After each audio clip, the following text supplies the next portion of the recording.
Et bonjour, on se retrouve sur cette deuxième temps de questions-réponses par rapport au BTS audiovisuel. Donc, Nadine, est-ce que tu peux déjà commencer à me donner la première question? Oui, alors je vais commencer en fait pour répondre aux deuxième année. Il y en a certains qui sont avec nous. Donc, bonjour Valentine. Qu'est-ce que j'oublie? Il y a Benjamin. Il y a aussi Nathan qui était avec nous encore l'année dernière. Bon, salut Nathan. Coucou, et puis oui, on fait une petite dédicace, effectivement, à Minfé, on pense à lui beaucoup. Donc je rebondis sur la question de Valentine, qui est en fait en gestion de production, hein. J'espère que je ne dévoile pas des informations confidentielles, Valentine, mais qui voudrait faire une troisième année dans l'option TIE. Qu'est-ce qu'elle doit faire? À partir du moment, c'est ce que je disais tout à l'heure, hein, à partir du moment où les gens ont eu déjà une option du BTS, on peut tout à fait imaginer continuer sur une autre option du BTS. C'est quand même soumis à l'équipe pédagogique, c'est-à-dire que ça va dépendre évidemment des notes et un petit peu du parcours de la personne, mais si c'est la personne à qui je pense, oui, c'est tout à fait peut-être envisageable. Il y a Corentin qui pose un peu le même type de question, mais sur d'autres options, qui demande s'il est possible de faire une troisième année en BTS image après le BTS montage. C'est la même réponse. Oui, il n'y a pas de problème. À partir du moment où on a fait montage, on peut aller en image. Et l'inverse, est-il possible? Tout à fait. Bon, eh bien, tout va Voilà. bien. Donc, on va passer sur plus les cours et la manière dont se passent les cours. Et en fait, la première question, c'est quel est le lien entre le Greta et les BTS? Où se passent les cours? Dans quel lieu? Alors,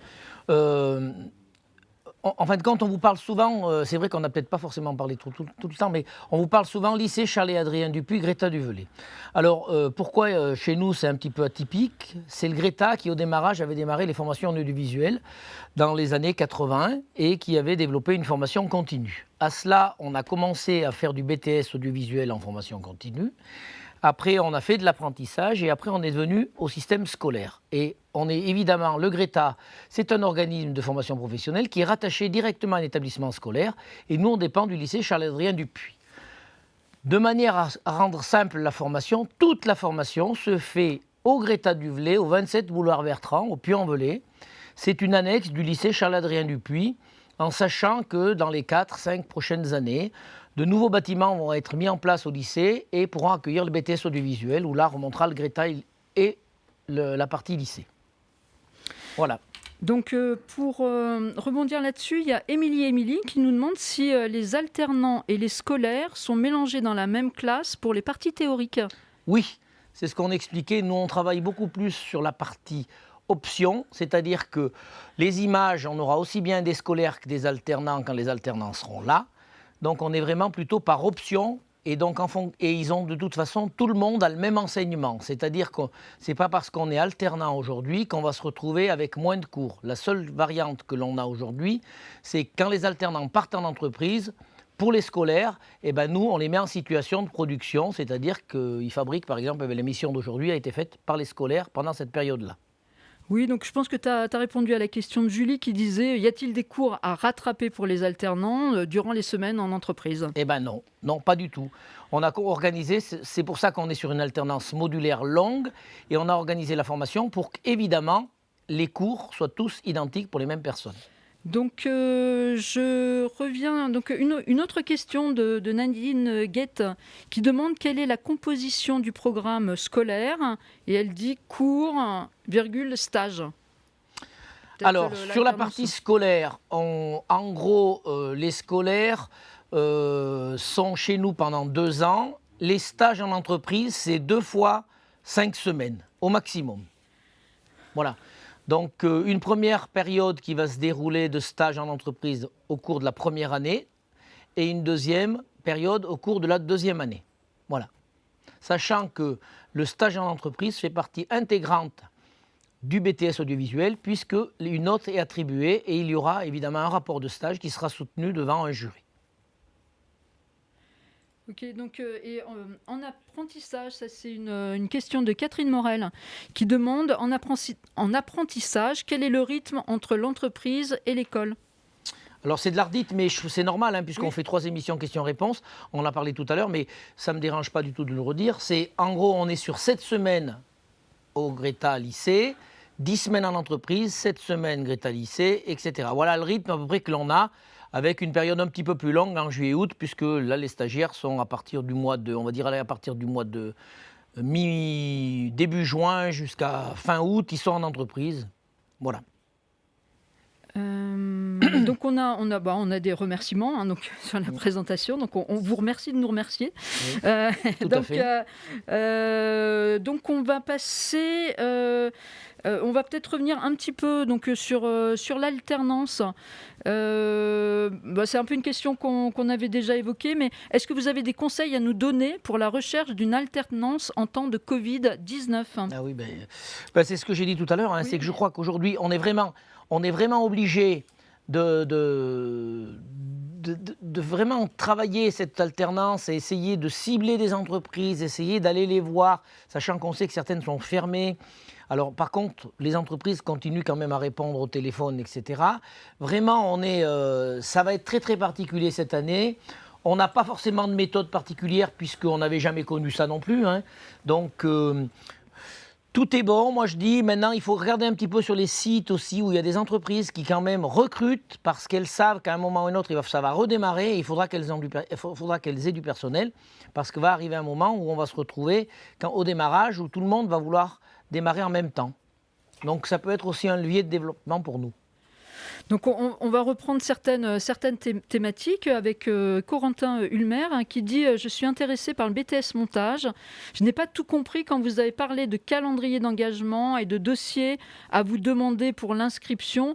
Pourriez-vous préciser, s'il vous plaît ?» Et bien voilà, donc concrètement, à la fin des portes ouvertes, tous les gens vous avez normalement rempli un formulaire.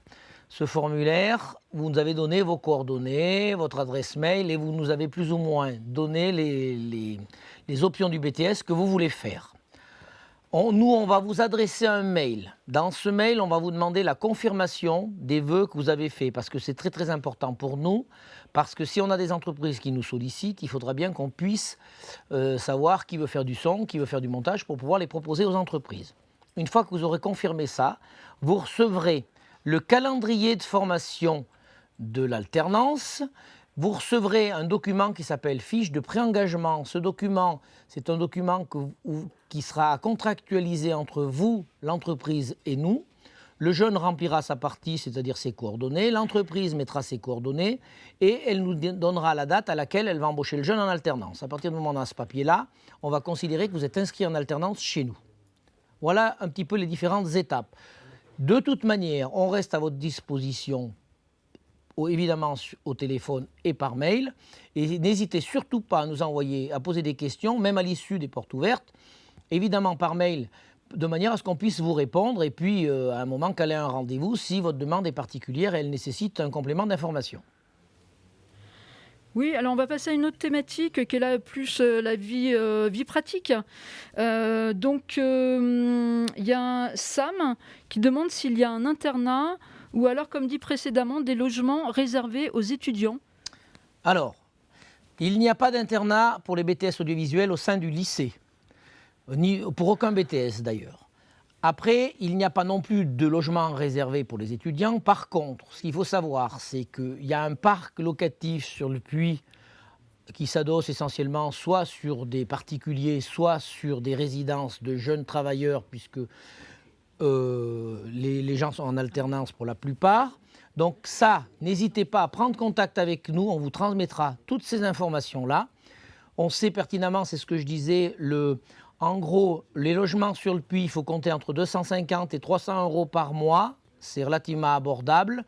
Et pour avoir discuté avec les jeunes qui sont chez nous en ce moment, ils n'ont pas eu de grosses difficultés à trouver sur le Puy. Voilà. Donc Jalaba nous pose de nouveau une question. Il demande s'il y a une bourse.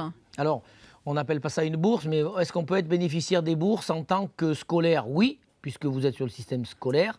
Dès que vous allez passer sur le principe de l'alternance, il faut savoir que vous allez être rémunéré, vous allez toucher un salaire de votre entreprise. Et là, à mon avis, vous n'aurez pas forcément de bourse. Il n'y a pas de bourse pour les apprentis. Voilà. Bien. Toujours un peu côté matériel, mais plus effectivement apprentissage.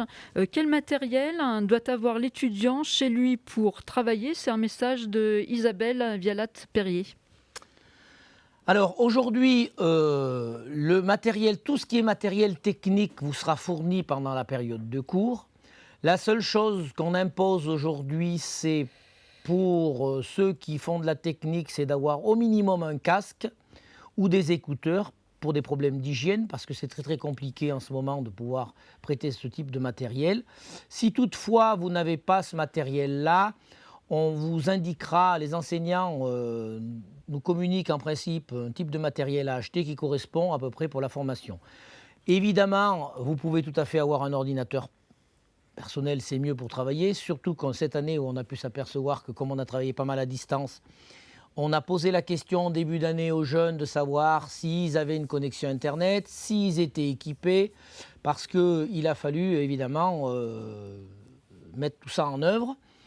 Il y a quelques possibilités qui ont été développées par la région Auvergne cette année, où on a pu avoir des aides à l'achat de matériel. Il y a aussi pour les alternants la possibilité, mais ça se traite au cas par cas. Et là, on informera les jeunes en fonction de quand ils auront une problématique. Voilà. Voilà un petit peu. Mais on a en principe le matériel, c'est le matériel de base, évidemment, les stylos, le crayon, le papier, un ordinateur. Mais bon, on n'a pas, le matériel est fourni en grande majorité par nous. Ok, donc je rebondis sur la question du matériel, puisqu'il y a une question de Vincent Clignez qui demande si les élèves en montage doivent s'acheter un équipement particulier et ont-ils accès au matériel de l'école en dehors des cours? Alors, il faut savoir qu'il n'y a pas de matériel particulier qui est demandé, aux étudiants. Je sais que ça se fait à certains endroits où les étudiants doivent venir avec leur ordinateur et avec le logiciel. Bon, c'est un peu choquant, mais bon, c'est comme ça. Donc chez nous, ce n'est pas le cas. Évidemment qu'on va fournir du matériel. En montage, on travaille essentiellement sur Avid Media Composer et on a aussi toute la suite Adobe. Par contre, l'accès aux salles de cours en dehors des cours proprement dit, vous verrez qu'en alternance, vous allez être chez nous à 35 heures semaine. C'est très très difficile de pouvoir accéder aux salles de cours en dehors des cours, puisque déjà, vous n'avez quasiment pas de temps libre pendant la semaine. Bien. Denis, tu as fini de répondre à la question. Voilà. Donc tu veux que je t'en repose une autre? Bien sûr, j'aimerais bien. Ok. Donc nous allons passer sur des questions qui sont plus pour accéder au BTS métier de l'audiovisuel. Donc, dans la candidature. Donc il y a Jonas Novak qui dit bonjour, les bacs à tendance littéraire sont-ils acceptés dans l'école? Et je voudrais juste lui dire que les bacs à tendance littéraire ne sont pas une malédiction. Non.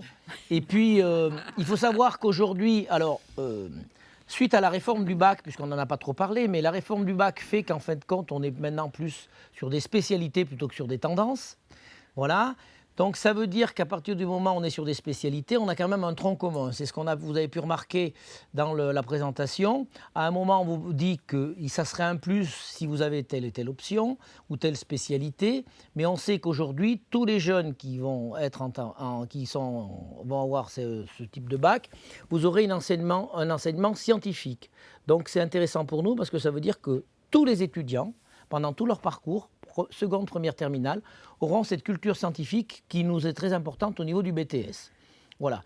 Nous prenons évidemment des personnes qui ont des bacs littéraires, alors évidemment plutôt sur l'option montage, parce qu'un monteur c'est quand même quelqu'un de littéraire, puisqu'il met bout à bout les images les unes derrière les autres pour raconter une histoire. C'est un petit peu comme si vous mettez les mots les uns derrière les autres. Voilà.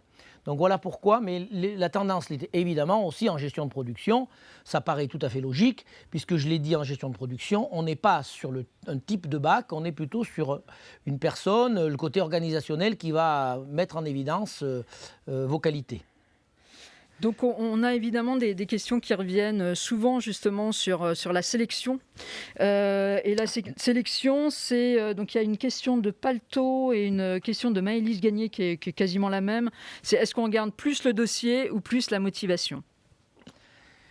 Alors, de toute façon, on va regarder les deux, en sachant que sur les dossiers scolaires, on a une grosse part de Parcoursup où on a le dossier scolaire avec les notes, mais on a aussi l'appréciation du conseil de classe, l'appréciation du chef d'établissement qui va rentrer en ligne de compte pour voir par rapport à votre projet comment vous avez été, comment l'établissement a considéré votre projet. Donc du coup, ça fait partie des critères. La lettre de motivation, pour nous, elle a un intérêt, c'est ce que je disais, c'est qu'elle permet de voir la personne, comment elle est impliquée dans le domaine, si elle a bien compris les contraintes du métier, on en tient compte. On tient compte des deux, voilà. Alors, juste un petit coucou à Jérôme Lavigne, qui a été étudiant ici en images. Salut Jérôme. Donc, il dit un grand bravo aux équipes du Greta pour ce live et bonne chance aux futurs étudiants en ces temps difficiles pour nos métiers. Merci Jérôme. Je voudrais juste rajouter quelque chose, une chose qui est importante aussi, qu'on n'a pas trop abordé sur les portes ouvertes, c'est qu'on a un bureau des étudiants. Ce bureau des étudiants, c'est tout simplement... et ils nous ont proposé de répondre à tous les jeunes qui voudraient avoir des renseignements complémentaires. Et on sait très très bien qu'aujourd'hui, les jeunes parlent aux jeunes. Malheureusement, ça a été difficile pendant cette période de confinement et cette période de ces portes ouvertes à distance. Mais d'habitude, on a toujours les jeunes qui viennent là aux portes ouvertes pour discuter avec les autres jeunes. Donc, on vous donnera les coordonnées sur notre site, l'adresse du bureau des étudiants. Et vous pourrez interpeller les étudiants de cette année de manière à ce qu'ils puissent vous donner des renseignements. Dans ce bureau des étudiants, vous avez aussi bien des scolaires que des alternants. Et vous pourrez leur poser des questions aussi. Et ils s'engagent à vous répondre. Voilà. Je reste sur l'accès au BTS, donc une question de Nadine Guette. Si le jeune a un bac, si le jeune a un bac général sans spécialité scientifique, a-t-il une chance d'intégrer une de vos BTS? Favorisez-vous quand on propose une entreprise pour l'alternance? Tu veux que je reformule il y a deux questions, donc Oui, donc déjà, si on n'a pas de spécialité scientifique, alors revenez un petit peu sur ce qu'on vous a affiché tout à l'heure. Vous verrez qu'il y a certaines options où on ne demande pas forcément de spécialité. Donc ce qui serait bien, c'est quand vous posez des questions, ciblez réellement l'option, parce que comme ça nous permettra de vous répondre plus facilement. Quoi qu'il en soit, il y a des options où évidemment il faut avoir des connaissances scientifiques, il y en a d'autres où il y en a un peu moins. Donc regardez un petit peu l'option qui vous arrange le plus. Ouais, toujours un peu dans ce... Et la deuxième partie de question, c'était quoi, Nadine? Ah, je suis désolée, je ne l'ai plus. C'était Est-ce qu'il vaut mieux faire scolaire ou alternance? Ah oui, non, où il y a une priorité, est-ce qu'on est mieux... Oui. Ben, de toute façon, l'alternance, c'est un choix. C'est un choix du jeune. Ça veut dire que pour faire de l'alternance, c'est comme tout, il faut que le jeune en ait envie. De toute façon, l'alternance, ce n'est pas forcément par défaut, parce que vous verrez que l'alternance, quoi qu'il en soit, c'est plus contraignant, puisque vous allez à la fois être en entreprise et chez nous. Donc, ça veut dire que le rythme est un peu plus soutenu. Donc, l'alternance, il ne faut pas croire que c'est plus simple. Par contre, ça permet à des jeunes qui ont envie d'être tout de suite confrontés au monde du travail de rentrer plus rapidement dans ce monde-là. Et il y a des jeunes à qui ça convient très très bien. Il y a des jeunes à qui l'alternance, ça ne convient pas du tout. Donc voilà, je crois que c'est plutôt un choix. Donc moi, quelqu'un qui choisisse l'alternance et le scolaire, de toute façon, au moment de Parcoursup, les sélections sont séparées. D'accord? Donc ce n'est pas parce qu'on a choisi de l'alternance aussi qu'on sera plus sélectionné en scolaire. Voilà, la seule chose que je peux vous dire, c'est que si en alternance, vous avez une entreprise, vous nous appelez et de fait, on enregistrera votre inscription. Une question simple, Denis. Peut-on faire plusieurs options en même temps? Ah, non. C'est pas possible. Déjà que pour faire une option, tous les jeunes nous disent qu'il manque de temps, les enseignants manquent de temps. Alors vous comprenez bien, si on était capable de faire plusieurs options en même temps, on peut les faire les unes derrière les autres. C'est ce que j'expliquais tout à l'heure. C'est-à-dire qu'on peut faire une option et faire une année complémentaire pour compléter une option. On a même eu un jeune, ça nous est arrivé, qui avait besoin d'avoir la totalité des options, qui avait fait image, montage et son. Ce qui fait que c'était vraiment le technicien polyvalent par excellence. Ok, donc il y a Baptiste Martins qui nous pose deux questions, en fait, qui demande quelles sont les matières communes, mais je pense qu'il parle des matières générales. Est-ce que tu peux faire un petit point sur les matières générales? Tout à fait. Alors on pourrait aussi parler tout simplement des matières qu'on a à l'intérieur du BTS. Donc dans les matières au niveau du BTS, on a de la CA, qui est de la culture artistique audiovisuelle. Donc c'est une grande partie quand même de la formation. Donc ça, c'est un tronc commun à peu près à toutes les options. Toutes les options en ont. On a évidemment de l'anglais et de l'anglais technique. On a tout ce qui est physique appliqué et par contre, les gestions n'en ont pas ou très peu. D'accord. Et on a après tout ce qui est technique des équipements et des supports, c'est la connaissance du matériel. Toutes les options en ont. Et on rajoutera après ce qu'on appelle la technique de mise en œuvre, c'est tout ce qui est travaux pratiques. Je crois que j'ai fait le tour de toutes les options. Et ça, c'est à peu près en fonction de votre spécialité. Quand on parle technique de mise en œuvre, eh ben, pour les monteurs, vous aurez des cours de montage. Pour les autres, vous aurez les cours de spécialité pour les sons. Et pareil pour les gestions de production. Et on a quand même aussi une autre matière qui s'appelle l'économie juridique, où là, on va parler essentiellement des métiers de l'audiovisuel, avec tout ce qui est les droits à l'image, les contrats de travail, les intermittents du spectacle, pour que tous nos étudiants aient un peu cet environnement et cette connaissance un petit peu particulière. Voilà. Bien, je pense que Denis t'a répondu à la deuxième question de Baptiste, qui demandait quelles sont les matières étudiées en TIE et images. C'est toutes les matières. Voilà. Donc, alors, excusez-moi, j'avais une question que et ben voilà, je l'ai perdue, c'est pas grave. On va passer à Sam qui demande pour l'option montage et post-production. Avons-nous un logiciel imposé ou alors avons-nous libre choix sur le logiciel? Mais la réponse était dans le film, oui. Sam. Alors évidemment que le logiciel est imposé puisque c'est nous qui vous fournissons le matériel et donc de toute façon on monte sur Avid Media Composer. On sait qu'il y a des jeunes qui montent des fois sur Premiere ou qui ont monté sur Final Cut. Ce n'est pas le logiciel qu'on utilise. De toute façon, il faut bien comprendre une chose en montage. Nous, on forme à la technique de montage et on ne forme pas forcément à un logiciel. Alors évidemment, on utilise un logiciel professionnel pour pouvoir monter, mais on est un peu dans la même discipline qu'avec une voiture. Quand vous passez le permis de conduire, vous passez le permis de conduire pour conduire des voitures et après vous vous adaptez en fonction de la voiture. Mais là, ça sera pareil au niveau du montage. On va vous donner les techniques de montage et ces techniques de montage, vous allez pouvoir les apprendre et les appliquer sur n'importe quel type de logiciel. Il n'est pas rare de trouver un jeune en alternance qui monte sur Final Cut dans son entreprise et qui monte chez nous sur Avid Media Composer. Bien. En fait, c'est une question d'Erwan qui, lui, se pose des questions sur les épreuves et qui dit quelles sont les épreuves auxquelles nous serons soumis durant les 2 années. Moi, je peux déjà lui répondre des épreuves permanentes parce que c'est très difficile d'être avec nous. Non, je rigole. Oui. Voilà. Ça sera une épreuve permanente. Voilà. Oui. Voilà, quelles sont les épreuves, j'imagine, du BTS? Alors, le BTS audiovisuel, en fin de compte, de toute façon, vous aurez au minimum une, voire plusieurs épreuves par matière. C'est obligatoire pour évaluer, évidemment. Voilà. Alors, comment ça va fonctionner? La majorité des épreuves que l'on a au niveau du BTS, elles vont se faire en contrôle en cours de formation. Prenons par exemple, on va prendre la technique de mise en œuvre, puisque c'est vraiment lié au métier. On a une épreuve en fin de première année, et on en a une deuxième en fin de deuxième année. Enfin, en fin de deuxième année, on va dire d'apprentissage, parce qu'après, on a des dates qui nous sont imposées au niveau du référentiel. Ces épreuves sont évidemment sur le contenu de la formation que vous avez pu suivre, et à la fin, on fait la moyenne des deux, et ça rentrera dans la note directement du BTS. Pour le BTS en tant que tel, il n'y a que 2 épreuves, on va dire sur table, pour l'instant. C'est la physique et la technique d'exploitation des équipements. Ou pour les gestions, tout ce qui est économie-gestion. Voilà. Donc le reste du temps, on est d'accord, vous aurez par contre en permanence des évaluations qui permettront pour nous de savoir où vous en êtes et ça nous permettra aussi à vous de vous situer par rapport à la formation, où c'est que vous en êtes. Voilà un petit peu comment ça va fonctionner. Bien.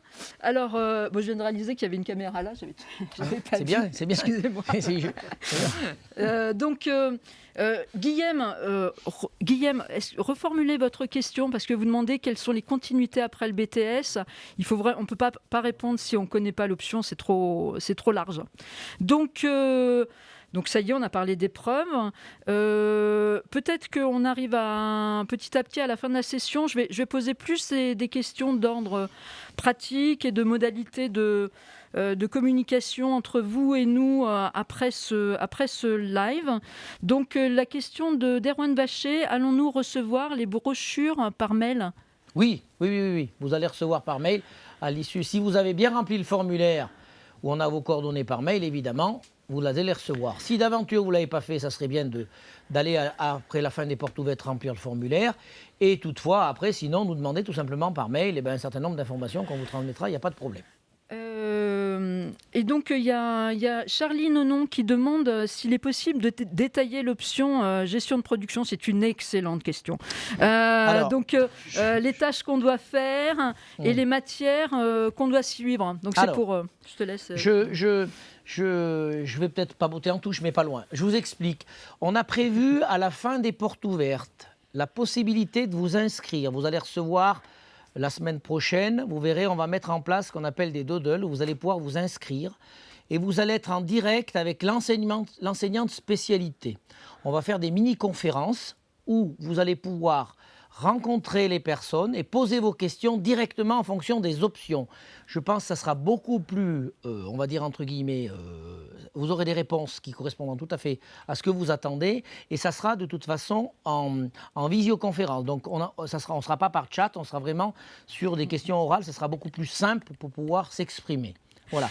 Après, on pourrait détailler pour toutes les options, mais je pense que le but du jeu aujourd'hui, c'est de vous informer qu'est-ce qui va se passer. Voilà. Oui, donc Jalaba nous demande où se trouve le formulaire. Le formulaire, il est sur notre site, vous avez un lien et où c'est écrit tout simplement pour vous inscrire sur... voilà. Déjà, il y a déjà pas mal de personnes qui l'ont rempli puisqu'on a au moins une cinquantaine de personnes qui l'ont rempli. Ok, donc après là c'est les quelques questions qui nous restent. Il y a Vincent qui nous a posé une question il y a un petit moment déjà, je ne l'ai pas prise tout de suite, je m'en excuse, qui pose la question de avez-vous des intervenants externes, à quelle fréquence et de quel type ? On en a de temps en temps, mais nous on a une équipe qui est carrément constituée avec des enseignants et souvent ces enseignants viennent du domaine, d'accord, hein, c'est des gens qui ont déjà travaillé dans ce domaine-là. Donc nous, on n'a pas forcément d'intervenants extérieurs. Ça nous est arrivé de temps en temps de faire appel à eux pour des choses particulières ou une présentation. Mais on a vraiment une équipe qui est fidèle et qui pédagogique, qui a l'habitude du BTS et qui dure depuis un certain nombre d'années. Voilà. Pardon. Alors, une question pratique. Y a-t-il beaucoup de logements près du BTS ? Donc près du Greta ? Alors... il faut savoir, alors, bon, pour les gens qui ne se connaissent pas le Puy-en-Velay, le Puy-en-Velay, c'est une toute petite ville où on a à peine 20 000 habitants. Il faut savoir que le Greta est implanté à, mettons, on va dire, à 400 mètres du centre-ville, que la majorité des logements sont soit au centre-ville, soit proches du lycée Charles-Adrien Dupuy, c'est-à-dire qu'à moins d'1 kilomètre à pied, on a quasiment tous les logements sont accessibles. Donc, d'ailleurs, le jour de la rentrée, on vous incite fortement à ne pas venir en voiture parce que, de toute manière, c'est très très compliqué de se garer et il vaut mieux venir à pied par rapport à votre logement. Je crois qu'on va terminer pour cette deuxième série de questions et on se retrouvera tout à l'heure pour une troisième série de questions. N'hésitez pas, pendant la prochaine projection, évidemment, à nous poser des questions complémentaires. Voilà.